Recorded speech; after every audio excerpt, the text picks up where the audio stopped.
house needs painting, grass needs mowing, where's he at? Hi, this is Hank. Sorry I missed your call. Leave me your name and your number and I'll get back to you. He's gone fishing. Today's podcast is brought to you by Mossy Oak and Liqua Molly. Welcome to Off the Water with Hank Parker. I'm your co-host, Sarah Beth, and you are? I'm Hank Parker, and good to be here. I'm just sitting here looking at the list of the winners from yesterday's event. Tell me about that. Well, it's kind of like an Olympic event. It's the Pan American Sport Fishing Federation, and America had 5 teams. Mexico, I guess they had 5 teams. The Dominican Republic, Canada. I mean, it's all over the country, all over the world. I guess it's kind of like the Olympics, but the United States had 5 teams and finished 1, 2, 3, 4, and 5. Wow. Awesome. Yeah, and Mexico came in 6th, 7th, and 8th, and the tournament was in Mexico. I'm not sure on what lake it was, but it was in Mexico, and it concluded yesterday. So how about who won that thing, Sarah Beth? Andrew Upshaw and Matt Pangrek. They were partners. Partners, yeah. And they came out, let's see how many pounds they had. 30 pounds, 0.64, is that correct? That is correct. Yeah, and then who finished second? Mark Schlarb and Jordan Tompkins with a weight of 30 pounds, 0.135. 30.135. All right, and who finished third? Scott Martin and Scott Canterbury. Go Scotties and Scotty, 26.23. Correct. And then old Trey McKinney, and who was that fourth? Dale Black. 25.490. And then fifth was Jose, and I'm sorry if I'm saying this incorrectly, Cifuentes and Joshua Weaver. All right. And they had 24 pounds, 0.810. I mean, that's impressive. So the U.S. swept it. So good for our team. It's kind of like the Olympics. So we give them a shout out. Oh, yeah, for sure. That was some pretty good fishing on the United States part. I like that. I was invited several years ago. Charlie Evans, who was at the time with FLW, they started working on that event, and I was actually invited to participate. And I think maybe they went to South Africa that first year. Somewhere it's a long way away, and it's going to take a lot of time, and I decided I'd outgrown that. Yep. I'd outgrown that, so I'd let some of these younger guys go and have at it. And so they did a better job than I would have done anyway. And 1, 2, 3, 4, 5 out of 5, that's about as good as you can get. So Good for them. That's awesome. Hey, we're going to talk about some things today that may start out a little bit redundant because I don't really know how to set it up any better. So I'm probably going to repeat something you've heard me say before. But I've been doing a lot of fishing seminars lately. And I've talked to a lot of the high school kids. And I'll say this, and it's kind of like I'm bragging on myself, but I guess it is. I don't know. I don't mean to be braggadocious, but these kids that are 13 and 14 years old, they know about Jason Wheeler. They know about Trey McKinney. They know about Jordan Lee. Mm-hmm. They don't know so much about Roland Martin or Bill Dance or Hank Parker or any of the older guys. I'm second generation, of course, Bill and Roland's first generation.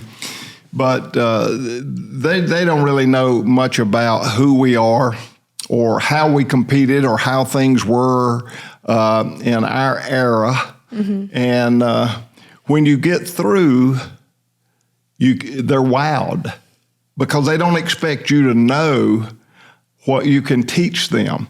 And a lot of these kids have never even considered or thought about what I have to say.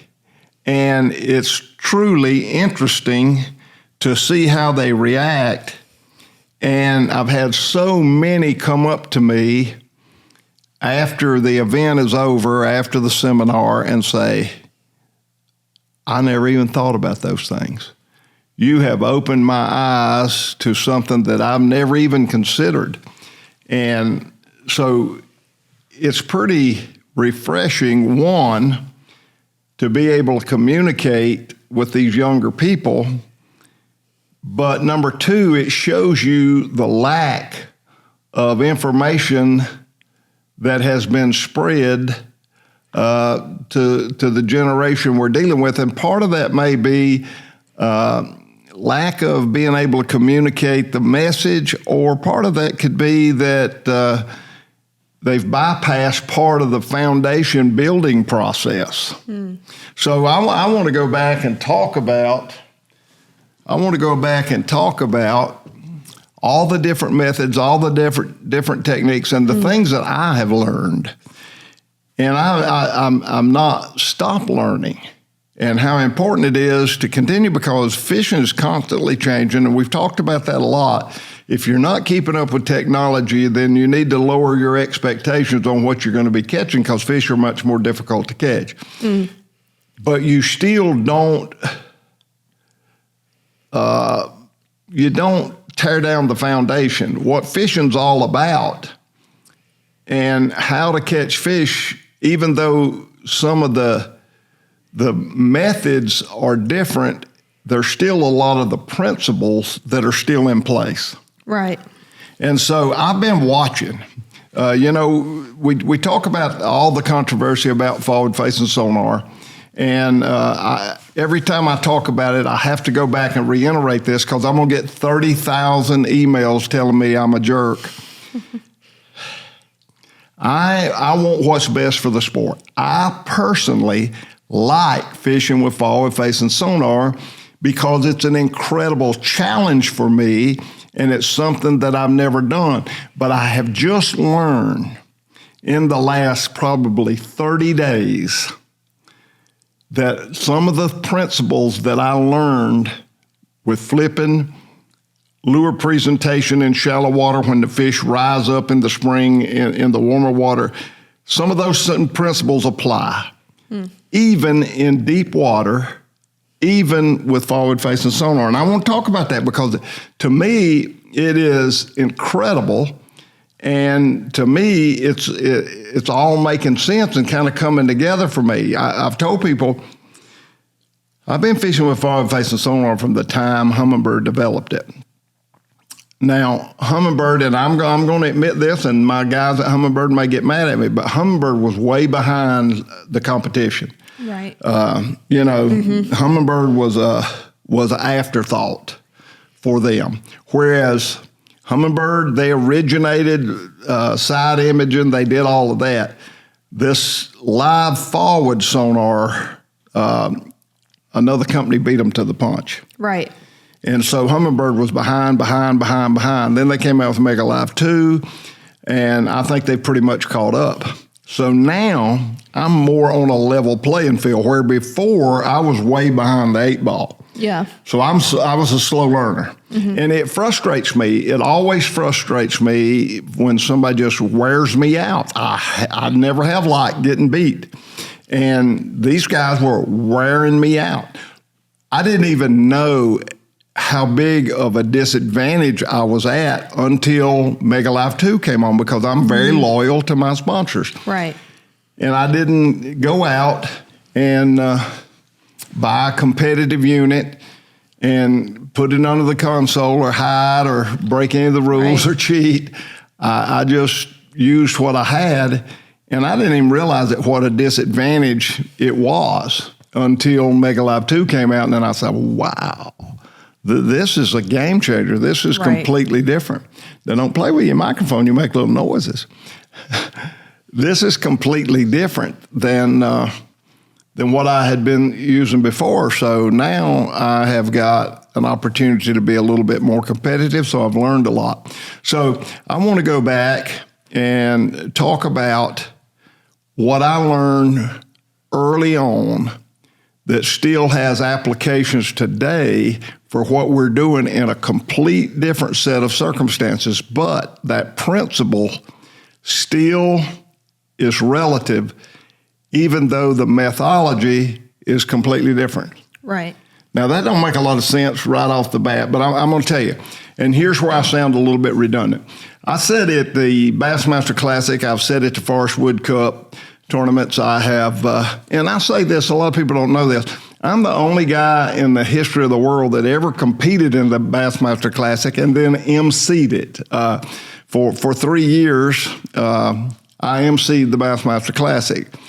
My last year was 2000, but I did 99 and 98.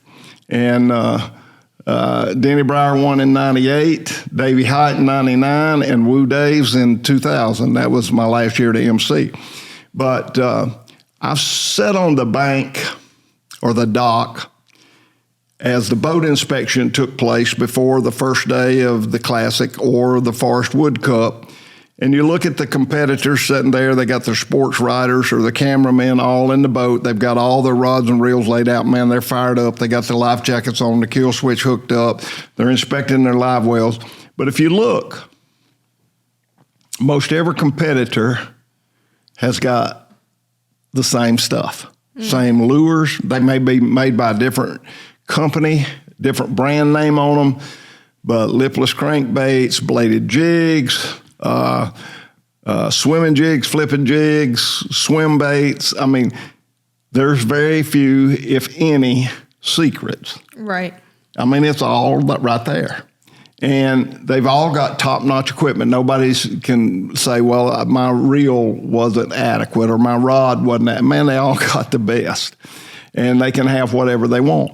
So some people catch fish and some people don't. Right. So it doesn't have anything to do with the lure itself. It doesn't have anything to do with the equipment they have. They all got top-notch equipment. Mm-hmm. So it's a level playing field. Some are going to catch fish and some are not. It's their decision, it's their presentation, it's their application that makes the difference between winning and losing. Right. Catching the most and catching the least. So I learned early on, as I started fishing with different people, how limited my knowledge was of fishing. You know, I had done well. I'd won Angler of the Year. I had won several big tournaments, and I fished with David Glebe. David Glebe came from California, and he was a D. Thomas protege. And D. Thomas figured out the flipping technique. D called it tule dipping. But it was later named flipping. And you just flip the bait out there. Mm-hmm. Well, when I fished with Glebe, it was a complete eye-opening experience for me. I'd never experienced anything like it. And his method of presentation was totally different from what I had learned all my life. And so I watched, and I started to learn there's a whole lot more to flipping than just being able to put that bait in a tight spot. You know, a little hole in the bush, and you flip it and you land right in that little hole, or a little hole in the grass bed and you flip it and land right in that little hole in the grass bed. Right. You following me? Mm-hmm. So everybody's intrigued with that. But that's just a little part of the story. That's just a little part of the story. When I saw that, I started putting things together. Some things that I had learned the year before I fished with Dave Glebe. I went to Rainbow Springs with Berkeley to learn about trying to find a line that was the least visible color in super clear water. So Rainbow Springs in Florida is a state sanctuary, and so we got permits to go into Rainbow Springs and do this experiment for the purpose of science. And Berkeley was trying to decide which color line, what type of line, and this was before fluorocarbon. Berkeley was one of the first companies, or the first company, to come out with a tripolymer line. The number one line at that time was Stren, and that was just simply nylon 6. It was one material. Well, Berkeley had 3 materials, and so they kind of prided themselves on having a line that was less visible than the competition. And so when we got to Rainbow Springs, they had all these different colored lines. Some line companies had pink line. There was a red line. There were several different companies had several different color lines. So there was no holes barred. They wanted to look at every single color. And by the way, that's where the trilene mean green was developed. That was the least visible line in that clear water. But that's not the point. The point is, this is a state sanctuary, so there's lots of big bass there that hadn't been messed with. They haven't been fished for. So you would think that they would be fairly easy to catch since they had not been molested. Right. But that was not the case. They were very tough to catch. And a lot of these fish were 10, 11, 12 pounds. There were some lunkers, some monster fish. So I was fired up as an angler. I wanted to catch a 10-pounder. That's all I had on my mind. So I'm trying, and Jimmy Houston and I were the only two fishermen. The rest were outdoor riders. Well, there was a bait that had just come on the market. Uncle Homer Circle was there. Uncle Homer was a sports editor for Outdoor Life, not Outdoor Life, Sports Afield, which was a huge magazine in that 80s and 90 era. So Uncle Homer had this lure. It's called a sluggo. It had just hit the market. He was the only one that had any, and he caught 3 really big fish. And so Jimmy and I would go down. They had a boat there. There was an old television sitcom called Sea Hunt. And this is where they filmed that television show, Sea Hunt. So they had this boat there that had big glass windows in it where they could film out of it. And Mike Douglas, he would flip in the water, and you'd think he was out in the middle of the ocean the whole time he was in Rainbow Springs. But because they had those filming windows, you could go down in the belly of the boat and look through that glass, and you could watch how these fish reacted to your bait. So I'm looking at a 9, 10-pound bass over here by this little lily pad patch, or by these reeds in the water, or some other kind of aquatic vegetation. There'd be a bass position there. And the spring itself put off a current, so they're all kind of facing the current, and they're hanging out. And Uncle Homer's the only one that's caught any, and he caught them on a sluggo. Well, I watched Jimmy make some presentations, and then, of course, I made 100 casts myself. Well, when you grow up, you want to cast beyond your target, because when you cast right on your target, you make a big loud splash and you spook the fish. So you want to cast beyond the target and sneak up on the fish. You don't want that big loud splash. Right. Well, in doing that, when you cast beyond that target and you start sneaking up on that fish, your fishing line is moving the water. I never thought about that in my whole life. I never even considered that. And those fish are sitting there, and all of a sudden you see them react. And the cool part about being in that glass bottom boat, and I know everybody's sitting there thinking, this guy's an idiot. He's talking about David Glebe and talking about flipping. Now he's talking about, I'm going to tie it all together. Just stay with me and be patient. I'm going to put it together, and you'll see what I saw. And what I saw was, when you move your line, you displace water, and the fish feel that. And they know something is not right. All of a sudden, water's moving behind them that should not be moving.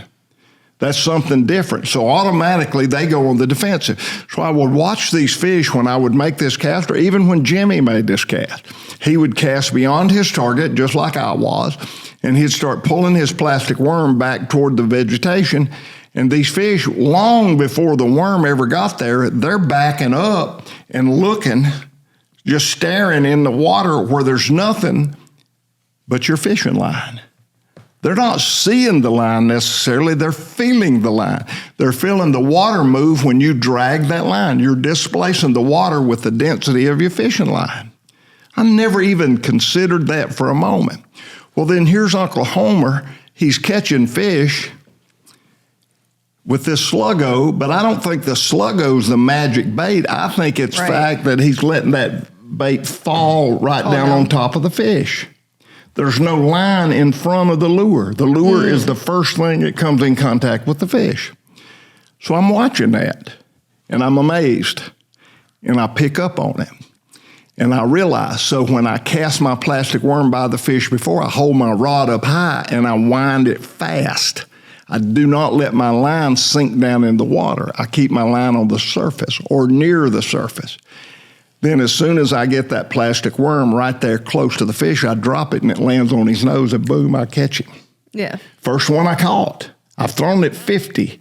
Yeah. But now this is the first one I caught. I end up catching 5. I caught 2 or 3 big ones. Right, on that technique. With learning from Uncle Homer, throwing the sluggo, watching how the fish reacted when you drug that line. Mm-hmm. So now, fast forward, I'm fishing with Dave Glebe, and we're fishing in New York, and he's flipping, and I'm watching these fish react. Well, I'm not as smooth as Glebe. I can't make my bait land as soft as Glebe, so I'm flipping a little further than Glebe. Well, when I do that, I see a swirl in the water. I spooked that fish because I let my line lean up on that fish. Yeah. Yeah, and he felt it, and boy, it spooked him. Yeah. So Glebe's up there just pitching that thing and letting it fall right on their head. Well, the first thing that came in contact with that fish was the lure, not the line. Not the line, yeah. And so there was no water displacement. There was no fish feeling that. That changed everything for me. Now, I got me a flipping stick. I will have to admit that. And I practiced at flipping. And it's an awesome method and technique for getting in tight places that most people can't put a lure casting. So flipping revolutionized the way we make presentations. And I learned, too, there's 2 methods for catching fish. One is you get fish to react to a bait out of impulse, which is flipping, pitching, dropping it on their nose. Or number 2, you entice them into hitting the lure. Now, today we've got hybrids, hybrid methodology, hybrid techniques where we've got both. We catch them off guard with a realistic-looking bait. So you can entice them, and you can get them to react out of impulse. And now everybody's got an enticing bait, and they still use methods to get them to react out of impulse. So we've advanced. People are smarter. People are better. People have more knowledge. But a lot of these high school kids, they've never considered all that. They've fast forward. So that's what we talk about. I talk about a lot with high school fishing is even though forward-facing sonar seems to be a dominant tool, learning the basic foundation of catching fish is still very, very, very important. So you don't want to bypass the basics of catching fish, even though you may be using another method. Right. So now, here we go. I learned from that. I learned from that trip at Rainbow Springs. I learned from fishing with Dave Glebe. So I changed my method. And I remember I won a tournament on, I did not win. I finished second. I led it, but. You're close. Yeah, Dick Busby caught an 8-pound, 13-ounce fish right at the weigh-in site and ended up beating me. But that particular tournament, I'm fishing buckbrush. Water's high at Murray. It's muddy water, springtime of the year. And those fish, as the day goes on, and I talk about water column a lot, fish may start out at the bottom of that bush in the morning, and you can catch them with different methods. But as the day goes on and the sun shines, the water warms up on the surface, and those fish suspend up in that bush. And if you run that spinnerbait past that bush and you let your line rub on that fish, it spooks him. You let your line rub on a limb, it spooks him. So that particular tournament, I went to I fish a heavy bait a lot because you can do a lot with a heavy bait as far as letting it fall and getting reaction strikes. But there are certain times that you want to be able to fish as small a bait as you can get away with to keep from displacing water. That particular tournament at Lake Murray, what I would do is I'd cast just like I was flipping, a shorter cast, and I'd hold my rod tip high and I'd get it right to that bush, and I'd let it fade, or either he would come and get it while I was running it right up to that bush, and he would see it and he would aggressively come and get it. But if I let my bait down, I spooked the fish. And I watched my partner. Back in the old days, we had our partners were competitive, so we stood shoulder to shoulder. And I'd see a really good bush, but I was trying to be fair to my partner, so I'd let him have that bush because I'd taken the last good-looking bush. And so I'd let him have it, and I'd watch him spook that fish. I'd see that fish spook. I'd see a swirl because he let his line down in the water. Same thing as what I learned at Rainbow Springs. That line displaces water. They fill it even though you don't even think about it. Right. One, they suspend up in that bush and you drag that line across their back. Then glebe, when I fished with glebe, I was trying to be real careful not to spook the fish. I was pitching beyond my cover and dragging it back, and I was spooking all the fish. Glebe was dropping it right on their head, and he was getting all the bites. Yeah, right. So now we've learned something really, really, really important. A lot of people still today don't even think about that. They don't even think about spooking that fish with their line. So if you're flipping, pitching, fishing a spinnerbait, right, fishing a floating worm, all of that's critical. But how about forward-facing fish sonar? How about fishing 60, 70 foot deep? Right. How about fishing 50 foot deep or 40 feet deep? I never caught bass as deep as I'm catching them now because I didn't know they were there. Right. So now I go fishing with Britt Myers Jr., who is just a forward-facing genius. I mean, this kid knows his stuff. So I go fishing with Britt, and we're fishing 40 and 45 and 50 feet deep.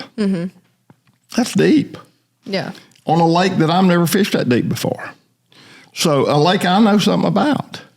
And I'm seeing fish yeah, in 50, 60 foot of water. Did you think he was crazy at first for wanting to fish there? No, because I knew his reputation. I knew how good he was. So I was in awe before I ever got in the boat. Okay. So no, I didn't second guess anything because I knew Eric Enlow, a good friend of mine, told me, and Eric catches them on forward-facing sonar as good as anybody I know. Eric said, Britt's good. So I knew I'd just buckle my seatbelt and hold on. I'm going to learn something. So I did.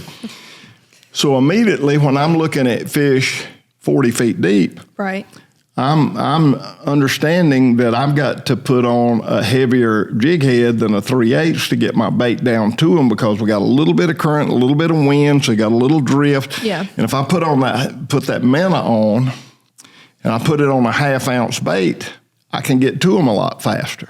right. So Britt's fishing a 3/8, and so I said, Britt, I'm gonna put this heavier head on. He said, Hank, I won't bite it. Go ahead and try it if you want to, but I've been trying to get them to hit it for a while, and you can't hover at the right speed. So now that was new technology to me. I've never fished where the term hover. You can't hover at the right speed with that heavier head. Well, what does that mean? So we start fishing, and I start watching. And one thing that I was really impressed with Britt Jr. is his ability to understand where he had to place that bait with the wind blowing and the current to get it to where it needed to be when it was 50 foot deep. Right. I was off. And it took me a while. Now, I got pretty good at it, to be honest, and I mean not to brag, but I was really bad when we started. But by the time at the end of the day, matter of fact, I caught the biggest fish that day. I caught one over 8 pounds. And I finally caught on. But what did you mean by you can't hover at the right speed? Well, Britt says, I'm going to tell you something, Hank. You got to keep it above them. You got to get it the right speed. You got to shake that minnow, and you got to keep it above them. If you let it get down to their level or get them below it, they won't bite. Well, I watched, and a couple of different times, I'd get below them, and they would spook. Yeah. And it was just like what happened at Rainbow Springs. They were spooking because they felt that pressure, that water move from that line. Right. Or either my line touched them. Mm-hmm. That blew me away. That goes right back to where the basic fundamental of not letting your line touch the fish, your line displaces the water, that I learned 40 years ago. But now it's applying in deep water. It's applying for a whole different new method of fishing. Right. But that basic principle of that line displacing that water or that line touching that fish spooks him. So Britt says you can't catch a largemouth if you get below them. Now, sometimes a spotted bass will bite, and sometimes a smallmouth will bite if you drop it below them. Right. But I've picked up on that. Yeah. Since I fish with Britt, I've learned on my own. If it's a spotted bass or a smallmouth and you get past them and let it drop, you can catch them. You can even catch largemouth doing that. Now, I've learned that on my own. I watch them, I get my bait past them, they followed it and they turned around, and then I drop it. Sometimes I can get them to bite it. But if I drop it right on them or drop it before I get to them, they're gone. Right. My line has spooked them. It's amazing. So I go to lighter line, smaller diameter line. All of that helps. It doesn't eliminate the problem, but it does help a bunch. The bigger the line, the more water it displaces. The smaller the line, the least amount. So it's less obvious. Right. So now we're talking 4 years or 5 years, people have been fishing forward facing sonar. The fish are wising up. Everybody says, well, they feel the ping. Perhaps they do. I'm not going to argue that. I don't know that for a fact. I've not seen that personally. Now, I know people have, and I'm not going to dispute that at all. Yeah. But I've not seen that. But what I have seen is the line spooking the fish. I've seen that firsthand. Right. And it's exactly what I've known for years that I learned at Rainbow Springs. I learned with Dave Glebe and with Dee Thomas with the flipping technique. I learned with fishing that spinnerbait, those button bushes you need to keep that line up out of the water. So the same principle applies down there in 40 and 50 foot of water. Now, I'm learning as I go, and to me, it's intriguing. Now, some people say, well, that's cheating. I'm going to tell you something. I feel like there's been so many days that I've spent looking at that forward-facing sonar that I could have caught them with my old methods and my old techniques that I wasted the day, I feel like. I could have caught fish, and I didn't catch them because I'm trying to learn this new technology. It is not easy. It is not easy at all, and it's getting more difficult, and fish are getting more finicky. So the more you learn, the better off you're going to be when it comes to catching fish and learning what that line does and spooks those fish. The hover speed, that's something that I've learned. Britt Myers is the first one. Britt Myers Jr. is the first one that told me about it and opened my eyes to realize that hover method is critically important. And these guys, man, these young kids, they're so really, really good at it. And I was told early on when I was using my original Humminbird that if you couldn't see your fish 70, 80, 90 feet away and see your bait 80, 90 feet away, you probably wasn't going to catch them. But now I've been watching. I watch the elite on television. I watch Major League Fishing. I watch all these guys that are fishing with forward-facing sonar. And I was really interested in that Lake Fork. Because the Lake Fork last year, they had, I don't know how many people break 100 pounds. And that's fascinating to me. I mean, that's incredible weights. So I wanted to see if they did it again this year. Of course, you know, history, it's all in the books, and it's there for us to see. They did. I mean, like the top 10 all had 100 pounds plus. Wow. Crazy. Yeah. But I watched. And these guys that were catching them on the minnows. Now, this time they did catch some on big crankbaits and swimming jigs and different methods than they did the year before. But there were still a lot of fish caught on just a minnow, forward-facing sonar. And I watched them. And not only that particular tournament, but I watched them on a lot of tournaments. And almost all of them catch them within 40 to 50 feet of the boat. Nobody's catching them out there at 80, 100 feet, or at least I'm not seeing them. They're not catching them out there at 80, 100 feet because you can't hover that bait to right speed. Right. You're fishing it way too fast, or either you're letting it down on their level. But when you get them 40, 50 feet in the boat and you got that 7-foot spinning rod and you're holding that rod up and you're hovering that bait, that's the speed they want the bait, and you're not letting your line down. You can't control your line out there at 100 feet. And I've tried this myself over and over and over again. So I'm learning that the basic principle is still very, very relative, even though the presentation is completely different, the set of circumstances, the depth of the water, the target that you're looking at, you're actually looking at the fish instead of fishing the brush pile.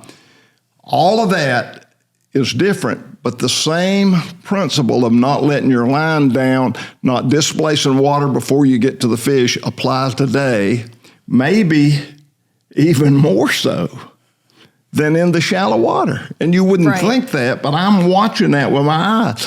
And I'm saying, dang, I can't believe the reason you got to hover that bait is because you can't let them down in front of them on their level, or your line hits them, or you're moving that water with your line. Right. And so they know it's a trick. So now people are saying, well, I think they're so spooky because so many people are fishing for them and they're hearing that pinion. I'm going to go back and say they're right, but I don't think it's hearing the pinging. I think it's the line. The line, yeah. I think it's displacing the water. I think they're getting used to that presentation.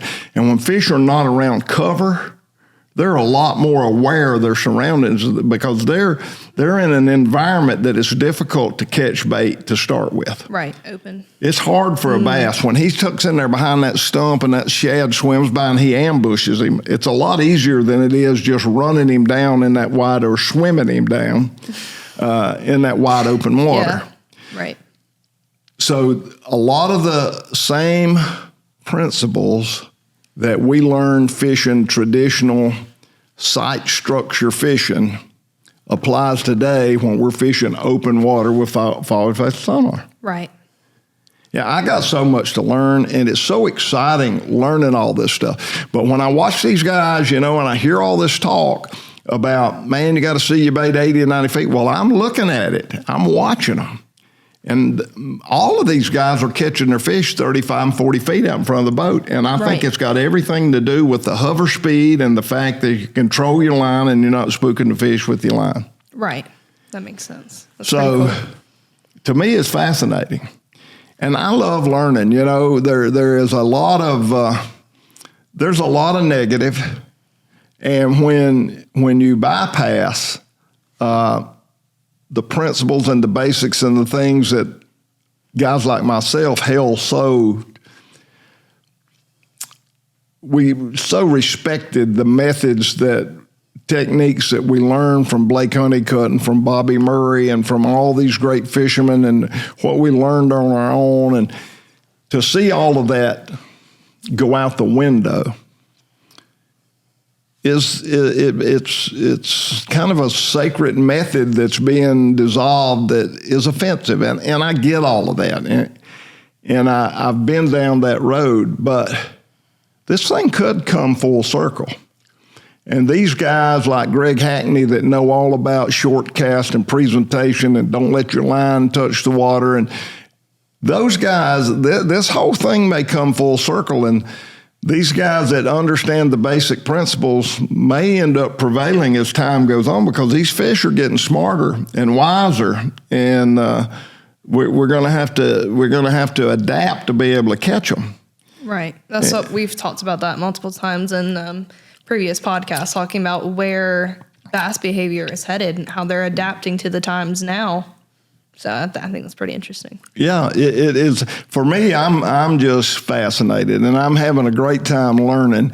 And again, I'm all for them. People say, well, what if they outlawed forward-facing sonar? If it's the best thing for the sport, I'm all about it. I'm all about it. Whatever is the best thing for the sport. I'm just saying, for me personally, I like a challenge, and this is something completely different for me, and it's making me think. It is really making me realize.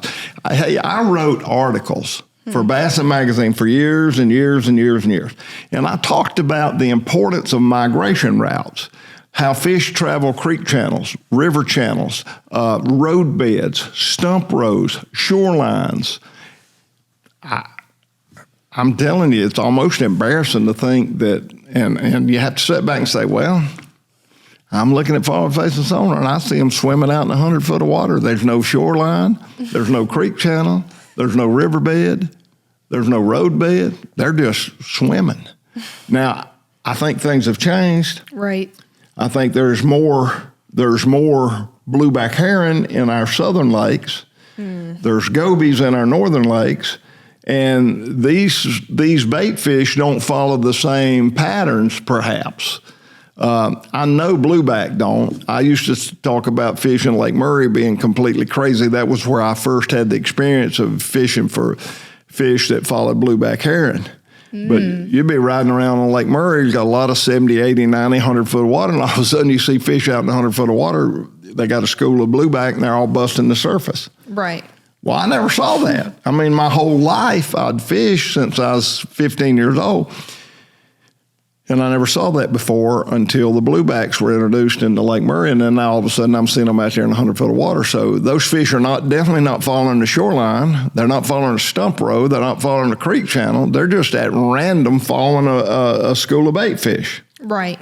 So things are changing. And different electronics and techniques are changing with it and helping catch those fish that are very difficult to catch. Right. Well, like you were saying, too, if it is their behavior is adapting because maybe their prey that they were after before is kind of changing, or they're like, oh, we can actually hunt these bluegill down, too, but we have to change our own method of hunting. You know, that's been seen in several other species in the past as well. Not changing bluegill. up hunting. Not bluegill, you know what I mean. Blueback herring. Blueback herring, that's the There word. you go. That's the word. You're going to call me out on chimney. So I'm going to call you out on blueback herring. Blueback herring, yeah. It has. It's changed. So all of this, when I fished with Britt Myers, for example, he caught the biggest string of fish out of a lake that I fished for 30 years. Caught the biggest string I've ever seen that particular day. The smallest fish he had was like 613. He had 5 bass. And the biggest was like 713. So his fish probably averaged 7 1/4 pounds. So he had 5 7 1/4 pounders. Awesome string of fish. I don't think without forward-facing sonar and out looking at those fish and shaking that minnow, multiple casts, working, getting the boat right, getting the cast right, getting that bait right over their head, shaking it, talking them into biting, I don't think you'd have ever caught those fish. One, you'd have never known they were there because they were out suspended over deep, deep water just swimming around. There was no ambush point. There was nothing to trigger them to strike. You're not going to run a bait by them because you don't even know they exist. And so now you're sitting there looking at them and people say, well, that's cheating. I don't know if it is or not. Whatever it is, it helps you to be able to catch fish that you would not be able to catch otherwise. Right. For sure. So I fished with Britt Jr., and I don't believe he would have caught a single one of those fish. I don't even think he would have fished for them if he wouldn't have had the forward-facing technique or equipment that he had to be able to understand that they're actually out there. Yeah. You could look at them long enough to put a bait on them. Right. And so we were able to catch them. Now, the other day I went to Lake Murray and I wanted to get on that blueback bite. And I talked about this before, and I don't want to be redundant, but I'm going to bring up a different point than I brought up last time. But I'm talking about the same situation where I was fishing, and I was fishing for these fish that were chasing these blueback. And 10 years ago, there's no doubt in my mind. 5 years ago, there's very little doubt that if I'd have put a top water bait in a school of fish that were breaking the surface, chasing blueback, I'd have caught them. I got fish breaking, and I'm not catching them. They are not biting my top water bait, and I got a top water bait that's killer, and it looks awesome, and I'm not catching them. And there were a lot of boats on the lake that day, and I saw another guy, And just by fate, I ran into him later in the day. And boy, they had them blowing up all around their boat. And I'm thinking, God, I wanted to stop on that point, but he beat me to it. And now he's there and those fish are going nuts. I know he's killing them. So it worked out that later that day, we pulled up on a point and he recognized who I was. And so he started talking. I said, hey, you was on that island this morning with them blowing up all around you, wasn't it? He said, yeah. I said, y'all killed them, didn't you? He said, we did not catch a fish. He said, they swirled at our bait, they'd blow up behind it, but we didn't catch a fish. I said, I got into school this morning, and I fished all around them with a great-looking topwater bait, and I didn't get a bite.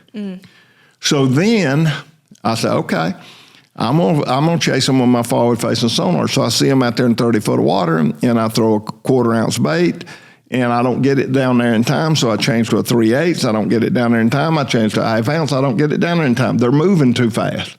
They're looking for these bluebacks, so they're not sitting still. In the wintertime, they're a little bit more lethargic, and they tend to sit still. But in the summertime, when the water temperature is 75 to 80 degrees, as it is right now, these fish are on the move. So they don't hold still long enough for you to get a bait to them at 25, 30 foot deep. Right. So I'm going to tell a story, and people are not going to believe this story, and it's okay. I don't blame them for not believing it, but I'm going to tell you a story.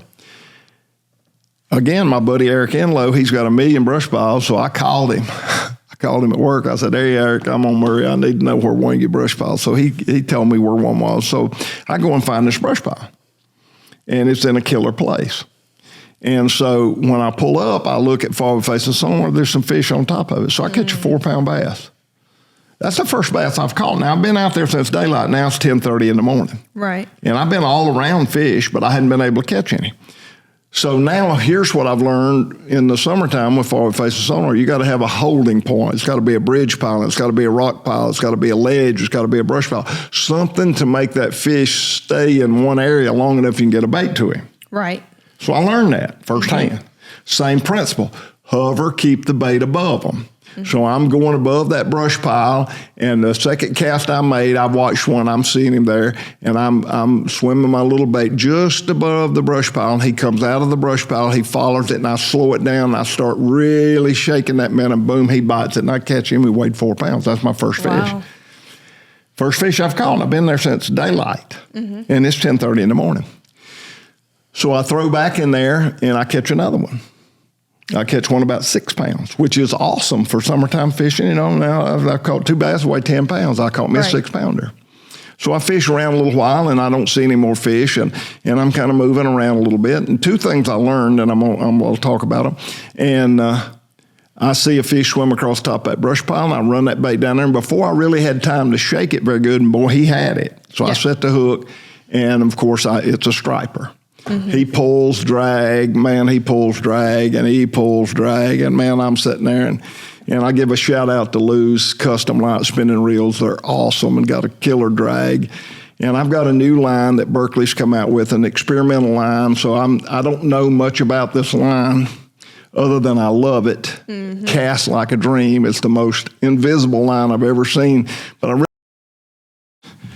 Well, we just had a little technical glitch because I wanted to keep you in suspense on this big striper that I got on that's pulling drag, and I was in the passenger seat, and I was all ready to cradle this big striper. And he hadn't even thought about jumping where the striper won't, and so I had to jump up out of my seat and trim my motor up, get my troll motor up. It came around, and when that fish came up, probably one of the biggest largemouth I've ever had on in my life. I could not believe it.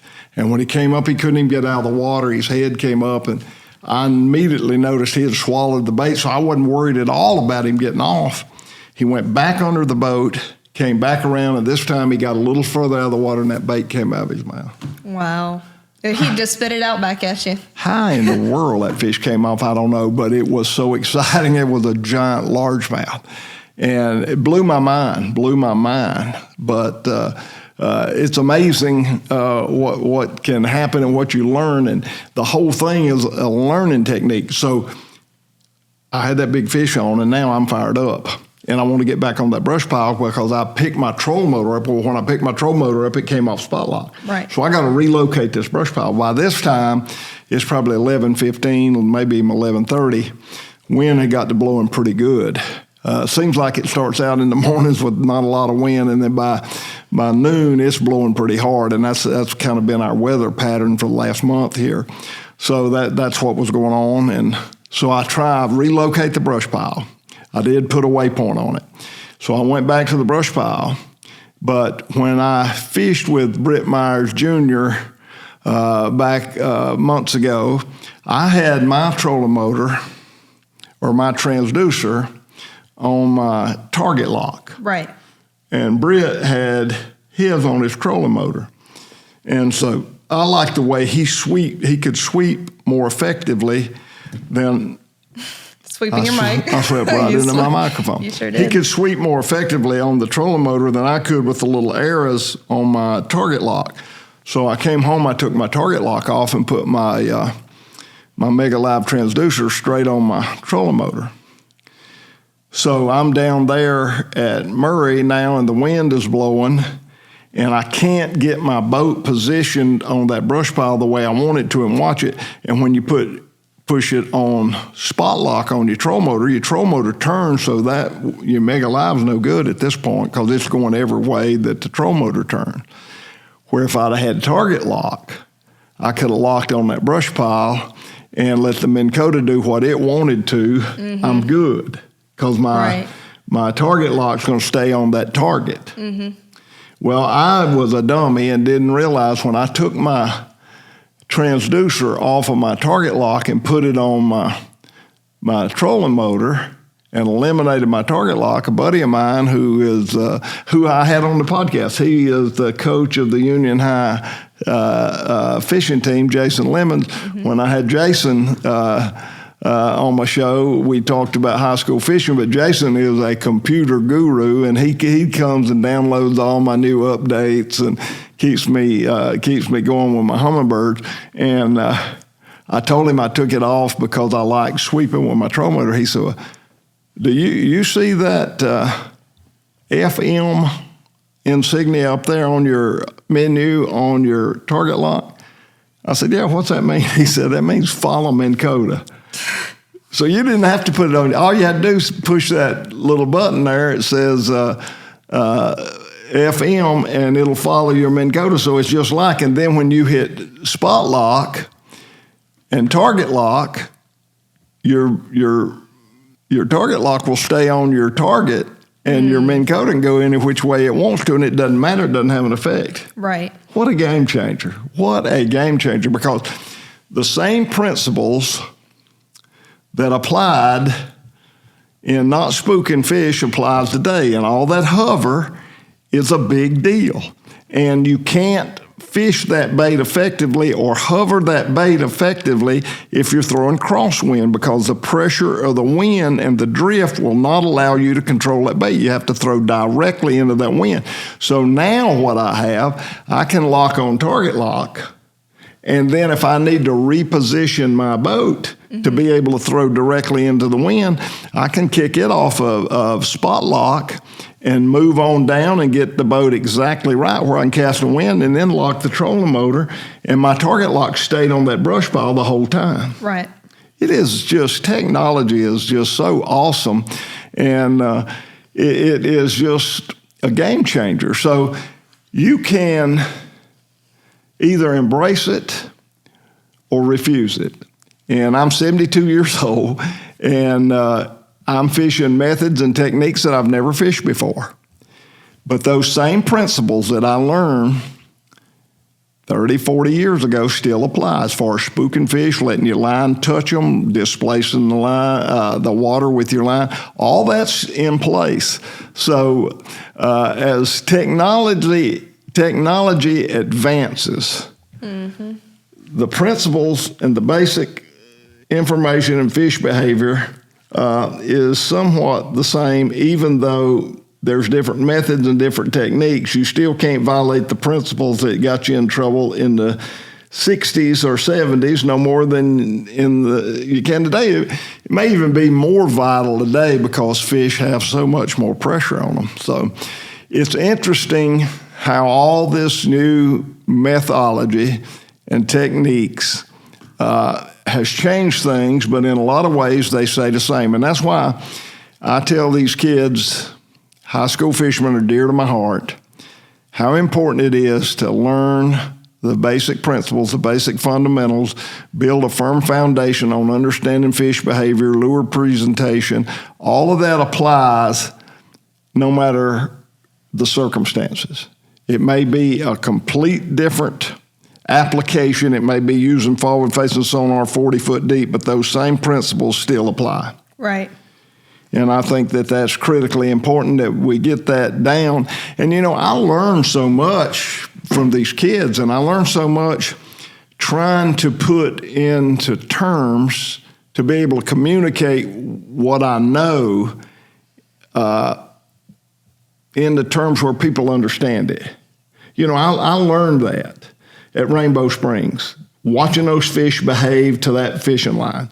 I learned that fishing with David Glebe. I learned that when I'd run that spinnerbait through those bushes and watch those swirls before the bait ever got to them. I learned all that early on. And being able to explain that where people can understand it is a challenge for me because I'm not the world's greatest communicator. So you have to work at that. And in doing that, you learn a lot on your own. You pull out things from your own mind that you take for granted. It just becomes second nature. That was one of the challenge when I wrote for Bass Magazine. They said, you left out a bunch of steps that you take for granted that everybody knows, but you need to be more conscientious that people don't necessarily know the things that you've picked up on or that you know, so you need to be able to explain more thoroughly, and you need to connect the dots A through Z and not leave out C and D and F and G and M and on down the alphabet. Right. You leave out too much. So I've always been conscientious of that because I know I am guilty of that. So I try to be a better communicator, and I try to explain my position. And I try to give some background where you can understand exactly where I'm coming from on this. And some people may agree and some people may disagree, but I know these things. I mean, I know it because I've learned firsthand, and I see it coming today. Now, can I absolutely prove any of it? Absolutely cannot. You just have to take it as face value and look at it and think about it and apply it to your own situation, and you determine in your particular method and techniques and situations whether it works for you. Right. I told you I fished with that Brooks Beatty. Brooks Beatty's a kid from Halton, Louisiana, and we went to Hartwell, and I was going to show him how to navigate Hartwell to keep from tearing his boat up and to give him more confidence to run with comfort if he went up the Tougaloo or the Seneca River. Some of them are pretty testy, especially when you get up the Tougaloo. You got to know where you can run and where you can't run. So I was going to kind of show him how to navigate the waterway, and he asked me, he said, Mr. Hank, you catch any fish? I said, Brooks, I'm marking a bunch of fish, but I'm not getting them to bite. I mean, I see them on forward-facing sonar, and I see them down there 25 and 30 feet deep, but I can't get them to bite. Right. He said, have you tried top water? I said, they're 25 and 30 feet deep. No, I hadn't tried top water. He said, well, you probably can catch them on top water if you got air brakes. I said, air brakes? He said, yeah, trolling motors on your Raptors.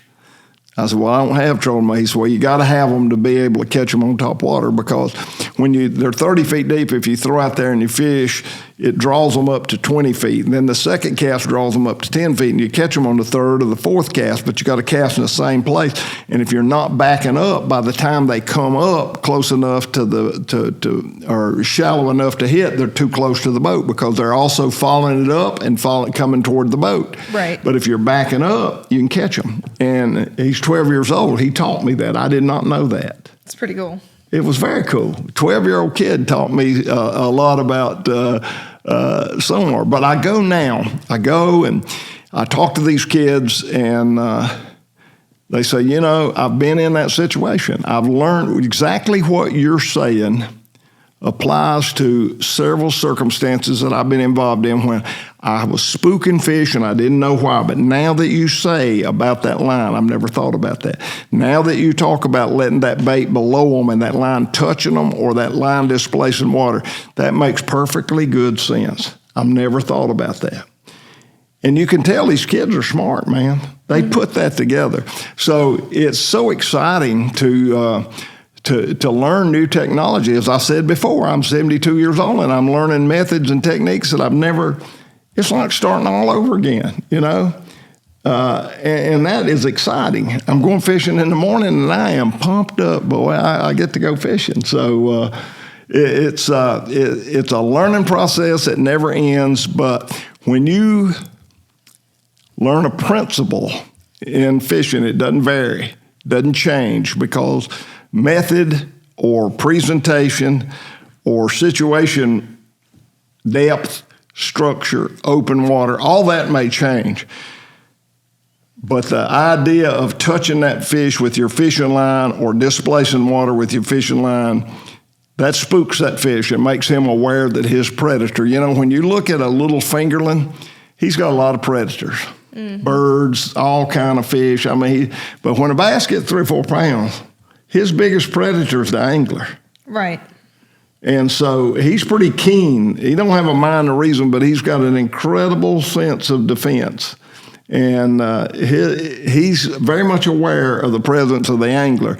So as time goes on, more catch and release, more pressure, more forward-facing sonar fishermen, these fish are going to get more and more and more difficult. So remembering these little things, we talked about all the guys in the Bassmaster Classic or in the Forest Wood Cup or the Major League Fishing event, they all got the same stuff.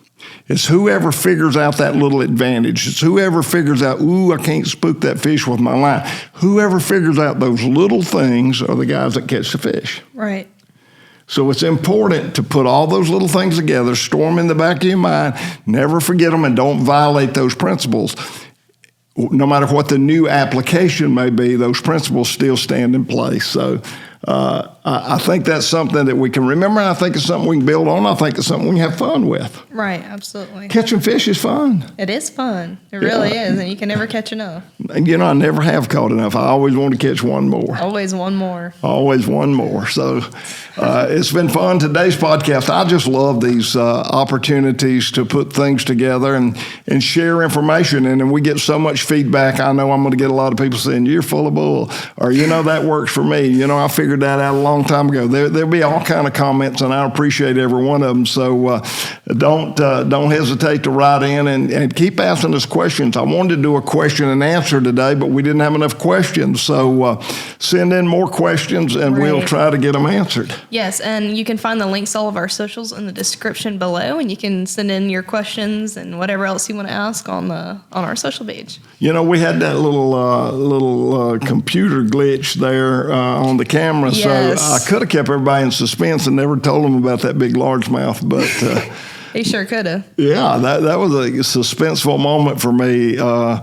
I hope to go back and hook that fish again one day. Maybe. I don't know. I might have a grudge against you. Might see your bait and say, not again. Not again. Not again. I want to thank the guys from Liquimolly. They so hard to get non-adimnant sponsors, and they came in and believed in us, and I appreciate them. And I want to have them on the show and talk more about what Liquimolly is. It's a marine product. They have marine outboard oil. The Molly additive for older engines is incredible. It gives you some engine life. And then I also want to give a shout out to my buddies down at Mossy Oak, who are probably the greatest conservation company in the world, both on the water and in the woods. So I'm always excited and tickled to death to be associated with the Mossy Oak team. So give a shout out to them, and a big thank you, guys. Yeah, thank you for watching, and make sure that you tune in every Sunday. We are doing a throwback episode we're starting with 1985 of Hank Parker's Outdoor Magazine. 85. So season 1, and you were saying before how you love the episodes and you think it's really cool to kind of see them and memorialize these legends and these icons, and you guys can see for completely free. You can just see them at work, you know. I think that's pretty cool. So make sure you go check that out on our YouTube channel. We release them every Sunday.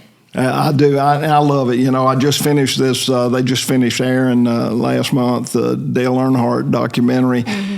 I enjoyed doing that, and I enjoyed watching him, and it brought a lot of sadness that he's gone, but it just refreshing to see Dale again. And then the throwback you did about a month or so ago with Tom Mann. Oh, I love that so much. It's the same thing. I went through those same emotions, sad that he's gone, but it brought back so much wonderful memories. And I want, we did one with Ray. We've done them with Forrest, and I want to keep doing those. Those three guys are so important in my life, and there's more than them that we'll bring up in the near future with the throwbacks. But I love keeping their memories alive, and I want people to know them. Some of these younger guys never knew these guys, and to get to know them a little bit is awesome. I wish I could do a documentary on each one of them like we did on Dale, but we don't have time for that. But we look back, and you get to see them, and it's pretty cool. I really enjoyed that with Tom Mann and with